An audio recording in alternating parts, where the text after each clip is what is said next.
مفتی طارق مسعود کے بیانات کے لیے طارق مسعود آفیشیل کو سبسکرائب کریں۔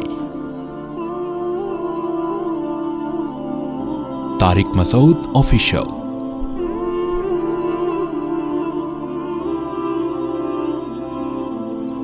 عزت کی جب بھوکا ہوتا ہے، اسی طرح دولت کا جو بھوکا ہے، تو آپ صلی اللہ علیہ وسلم نے فرمایا جس نے آخرت کو اصل بنا لیا نا، تو یہ چیزیں خود بخود کیا ہو جاتی ہیں، لمٹ۔ اور اس کی خوشخبری کیا دی نبی نے؟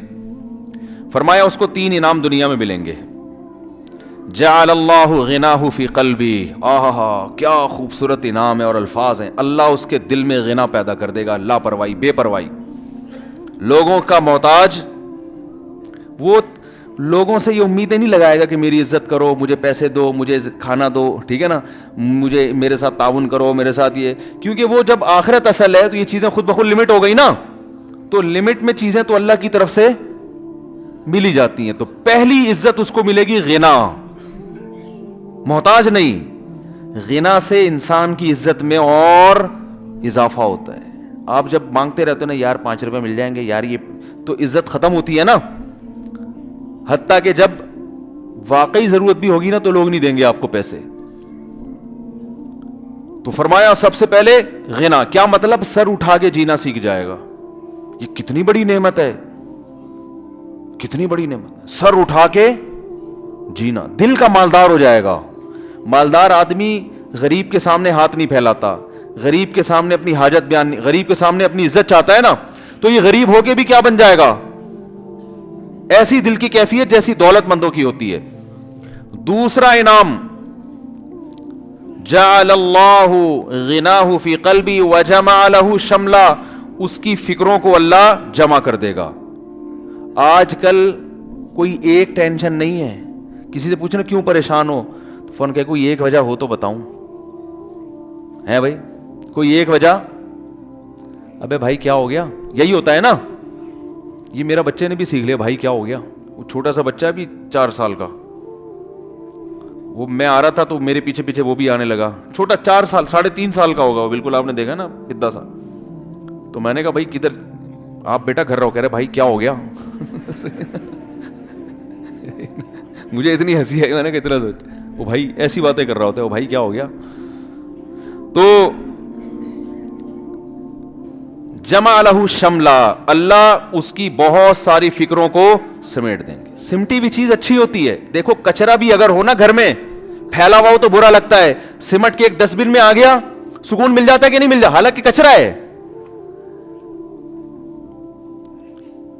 کچرا ہونے کے باوجود وہ برا نہیں لگ رہا ہوتا، بھائی جھاڑو لگا کے سمیٹ کے ایک جگہ پہ جمع کر دیا اس کو، تو بہت زیادہ کچرا بھی برا نہیں لگتا، اور پھیلی ہوئی تھوڑی سی چیز بھی بری لگتی ہے۔ کمرے میں تھوڑا تھوڑا کچرا، کچھ ادھر برا لگ رہا ہے، سمیٹ دیا اور مزید کچرا بھی لا کے ڈال دو گے نا ڈسٹ بن میں، سمٹا ہوا، وہ اتنا برا نہیں لگ رہا ہوتا۔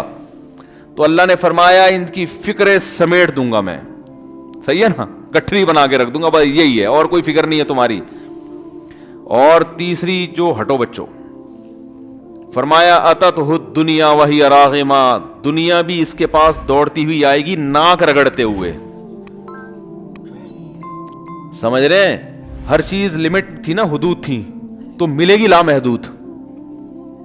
سمجھ رہے ہیں؟ اس نے عزت حاصل کرنے کے لیے غیر اخلاقی طریقے اختیار نہیں کیے، تو جنہوں نے غیر اخلاقی طریقے اختیار کیے ان کو اتنی نہیں ملے گی، اس کو ان سے زیادہ مل جائے گی، جبکہ یہ عزت کا بھوکا بھی نہیں ہوگا۔ تو ناک رگڑنے کا مطلب یہی ہے کہ یہ عزت کے سامنے ذلیل نہیں ہوگا، عزت اس کے سامنے ذلیل ہوگی۔ ہائے ہائے کیسے دل میں اتاریں بات۔ پیسے والا آدمی جو ہوس ہوتی ہے وہ پیسے کے پیچھے بھاگتا ہے، پیسے کا بھوکا ہے، پیسے کے سامنے ذلیل ہوتا ہے۔ لوگ جھوٹ بولتے ہیں نا پیسہ کمانے کے لیے، لوگ کہتے ہیں نا گدھے کو بھی باپ بنانا پڑتا ہے، پیسے کمانے کے لیے گدھے کو بھی باپ بنا لیتے ہیں، عزت دار لوگوں کو ذلیل اور ذلیل لوگوں کو عزت دینا شروع کر دیتے ہیں، مفاد ہے بھائی۔ لیکن آپ نے فرمایا اگر آخرت کو اصل بنا لیا تو پیسہ اس کے پیچھے آئے گا ناک رگڑتے ہوئے۔ کیا مطلب؟ پیسہ اس کے سامنے ذلیل ہوگا، یہ دولت کے سامنے ذلیل نہیں ہوگا۔ حضرت حاجی عبد الوہاب صاحب رحمہ اللہ تعالیٰ کے واقعہ سناتا ہوں نا، ملک کے وزیر اعظم گئے ان کے پاس، بہت بڑی رقم دی, بہت بڑی رقم. تو حضرت نے ٹھکرا دی, بولا سہ روزہ چاہیے. کیا چاہیے؟ 3 دن. اس نے کہا کہ حضرت اتنی بڑی رقم دینے والا آپ کو کوئی نہیں ملے گا, سمجھ رہے ہیں, قبول کر لیں. یہ موقع زندگی میں کبھی کبھار, گویا کہنا یہ چاہتے تھے. تو حضرت فرمایا اتنی بڑی رقم ٹھکرانے والا بھی آپ کو مارکیٹ تو میں بول رہا ہوں, ٹھیک ہے نا, اتنی بڑی رقم ٹھکرانے والا بھی آپ کو مارکیٹ میں نہیں ملے گا. سمجھتے ہو؟ تو جیسا استغنا ہوتا ہے اسی حساب سے پیسہ بھاگتا ہے. ہم پیسے کے پیچھے بھاگ رہے ہیں, ذلیل کر دیا اپنے آپ. دیکھو نا, دکانوں پہ بیٹھے ہوتے ہیں کپڑا بیچنے, باجی ادھر آئے نا, بیٹھے نا. او بھائی جا یار, تو نے کپڑا ڈسپلے پہ لگا دیا, جس باجی کو دیکھنا دیکھ لے گی ہے. تو یہاں کوئی پکوڑے کی دکان تھوڑی کھول کے بیٹھا ہوا ہے. وہ آئی اسی لیے کہ کپڑا خریدنا ہے اس نے, لیڈیز کپڑا, تو لیڈیز کپڑے کی دکان کھول کے بیٹھا ہوا ہے. باجی مولوی صاحب, صوفی صاحب ادھر آئے. وہ تھان پہ تھان دھڑا دھڑ کھولے جا رہا. ایک نفسیاتی اثر ڈالنے کے لیے نا, کہ اگلا بولے.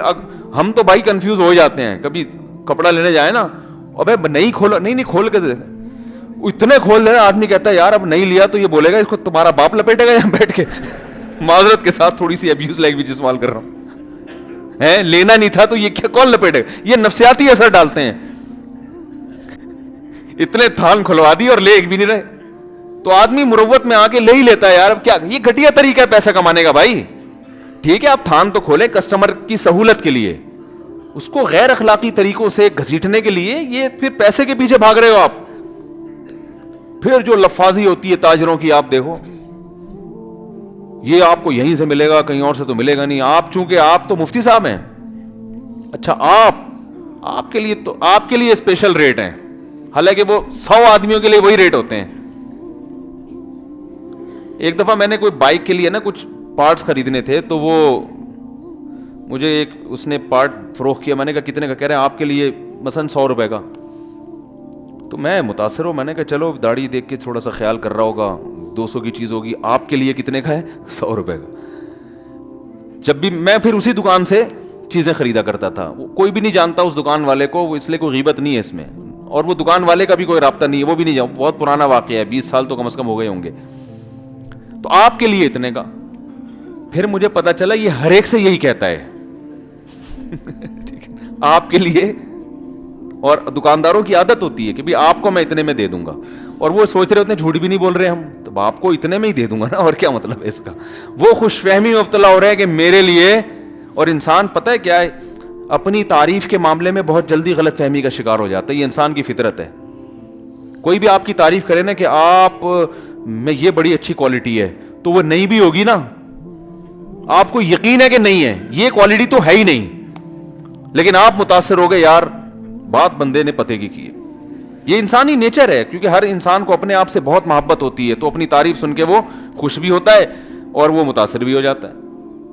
تو اس لیے زیادہ اپنی تعریف سن کے نا کبھی بھی دھوکے میں آنے کی کوشش نہ کیا کریں. تو جب وہ کہتا ہے نا آپ کے لیے یہ, تو آپ سمجھتے ہیں کہ میرے اندر کوئی سرخاب کے پر ہیں, عام پبلک سے میں ذرا ہٹ کے ہوں, تو میرے لیے یہ اسپیشل کیا کر رہا ہے, رعایت کر رہا ہے. تو نبی صلی اللہ علیہ وسلم نے فرمایا جس نے آخرت کو اصل مقصد بنا لیا, دل میں غنا بھی پیدا ہوگا, یعنی سر اٹھا کے جیے گا. اور آپ صلی اللہ علیہ وسلم نے فرمایا اللہ اس کی فکروں کو بھی جمع کر دیں گے, ایسی ٹینشن والی زندگی نہیں ہوگی. اور تیسری خوبی, اس کو تیسرا جو انعام ملے گا, فرمایا اتتہ الدنیا وہی راغمہ, دنیا ذلیل ہو کر اس کے پاس آئے گی. یہ دنیا کے سامنے جھکے گا نہیں, دنیا اس کے سامنے جھکے گی. اللہ تعالیٰ سمجھنے کی, عمل کرنے کی توفیق عطا فرمائے.